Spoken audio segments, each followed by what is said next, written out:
Bonjour tout le monde et bon Ramadan.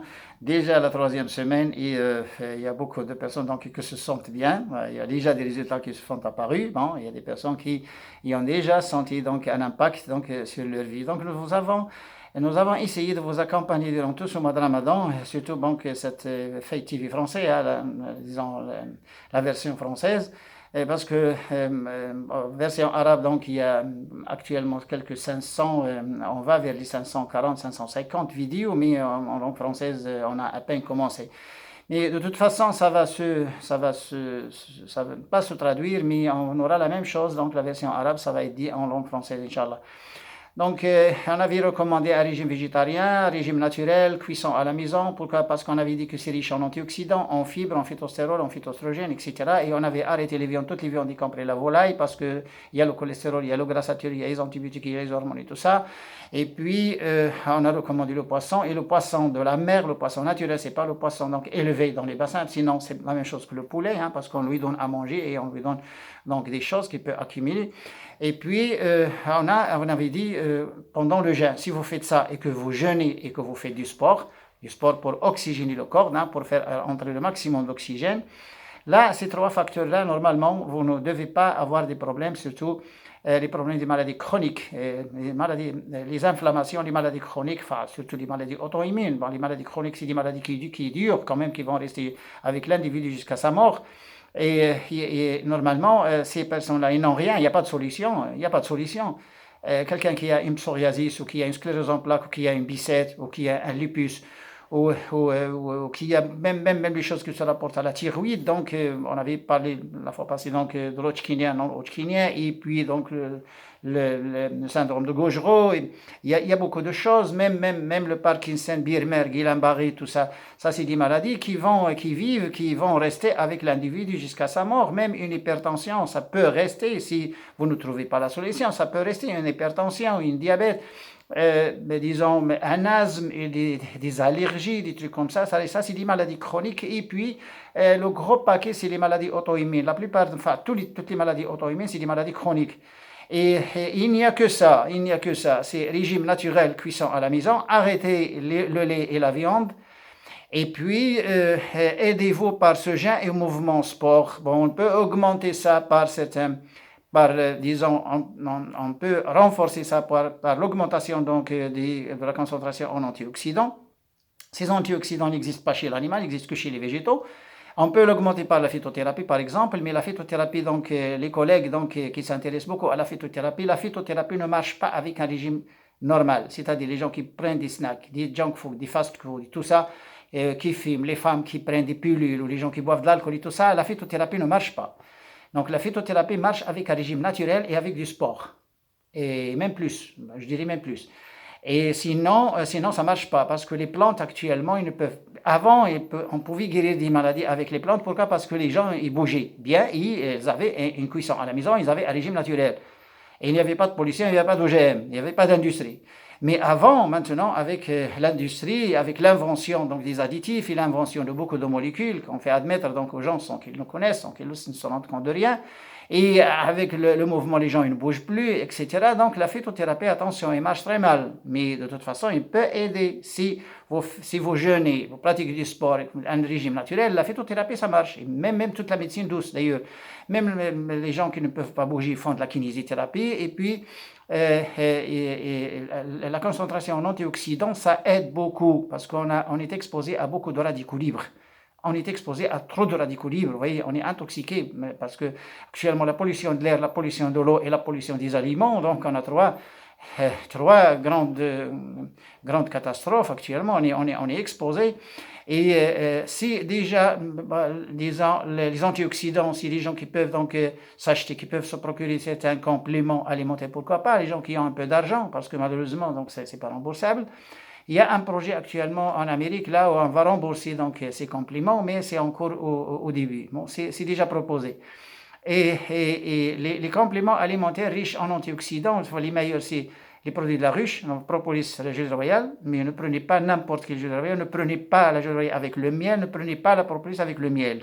La propolis dans les pays, donc la France, Canada, tout au moins le monde francophone, parce que c'est une version française, Et en Amérique et en Europe, donc vous avez la propolis en gélules, mais il faut que ce soit des gélules de 500 mg. Les comprimés, ça contient très peu de propolis, donc ça ne suffit pas. Mais les gélules de 500 mg, il y a des gens qui peuvent aller jusqu'à 2 grammes de propolis et même des cas de cancer jusqu'à 4 grammes de propolis. Et puis la gelule royale, 1 gramme à 2 par jour. Et puis même l'oméga 3 sous forme de capsules pour les personnes qui n'arrivent pas donc, à avoir du poisson. Ils peuvent donc prendre les capsules d'oméga 3. Bon, l'oméga 3 actuellement, il existe beaucoup de marques, tout ça. Bon, évitez donc acheter des marques donc bien garanties parce qu'il peut y avoir des métaux lourds aussi. Et puis, certains produits des algues, par exemple les micro-algues ou des choses comme ça, comme la chlorelle, comme la spiruline. Il y a beaucoup de choses, même les plantes qu'on connaissait avant, sous forme d'infusion, même le thym, même, disons, le romarin, la verveine, la sauge, etc. Ça, c'est des choses qu'on connaît bien et qu'on peut faire inclure avec ces choses. Sauf que les gens de l'épilepsie, les gens épileptiques, il faut qu'ils s'éloignent donc des plantes. Les plantes, dans ce cas-là, attention, parce que les plantes sont vasodilatants, ils auront beaucoup de problèmes. Pas d'infusion, pas de tisane, pas de plantes pour les épileptiques. Tout, en plus, ils sont incorporés avec l'alimentation, très peu, donc ça peut ne pas nuire. Et puis le régime complet, je parle de régime complet, il n'y a pas que les légumes dans ce régime végétarien, mais il y a les céréales, les légumineuses, les légumes, et il y a aussi les plantes et les feuilles vertes, il y a les graines comme le cresson, le lin, le sésame, le nigel, le fenugrec, cresson, fenouil, etc., anis, tout ça, les graines de coriandre, et puis l'alpiste. L'alpiste, les gens ne connaissent même pas, hein, c'est les graines qu'on donne donc aux Canaries, donc l'alpiste, c'est aussi une très bonne céréale. Le millet aussi, les gens ne consomment pas beaucoup de millet, et puis les céréales, il y a l'orge, et il y a le riz. Bon, il y a des gens qui ne peuvent pas consommer le blé, oui, à cause du gluten, mais l'orge, même l'orge avec du gluten, c'est mieux que le blé. L'orge, il contient le gluten, mais il est mieux que le blé. Pourquoi? Parce qu'il y a des antioxydants et le bêta-glucan, il y a beaucoup de choses intéressantes dans l'orge. Et puis le riz, on a l'avoine, et on a aussi l'alpiste, et on a... disons le riz, bon, les gens qui ne peuvent pas manger la viande, le blé, c'est surtout donc le riz ou l'orge. Donc, dans nos pays maghrébins, on a l'orge, on a une bonne variété d'orge. Donc, les gens ils peuvent donc manger l'orge à la place du blé, hein, que l'orge. Bon, les gens ils aiment beaucoup le pain blanc, mais si on peut manger que le riz ou que l'orge, pourquoi pas, hein? Les pays asiatiques, ils ne connaissent pas le pain. Les pays asiatiques, c'est surtout le riz. Et ils vivent bien parce qu'ils sont des pseudo-végétariens. Ils vivent mieux que nous. On arrête des choses dangereuses, on donne des choses importantes au corps, et puis il n'y a pas de raison que ça ne marche pas. Il n'y a pas de raison pour que ça ne marche pas. Sauf qu'il y a des gens actuellement qui font des petites erreurs. Hein. Il dit que moi j'étais invité chez un ami, puis bon, j'ai pris un morceau de saucisson, ou j'ai un morceau de fromage, ou j'ai bu quelque chose, je ne sais pas, non. Ou vous suivez ou vous ne suivez pas. Donc, toutes les maladies chroniques, toutes les maladies auto-immunes, déjà les psoriatiques, quand ils arrêtent les produits laitiers, tous les produits laitiers, attention, hein, là, elles se sentent bien. Le lait est produit laitier. Quand ils arrêtent, donc, quand ils arrêtent les viandes, quand ils arrêtent les produits industriels, là, le psoriasis, normalement, doit disparaître. Sauf qu'il y a des femmes qui prennent la pilule et qui veulent suivre ce régime. Non. Les femmes qui prennent la pilule, ça ne marche pas. Il faut qu'ils...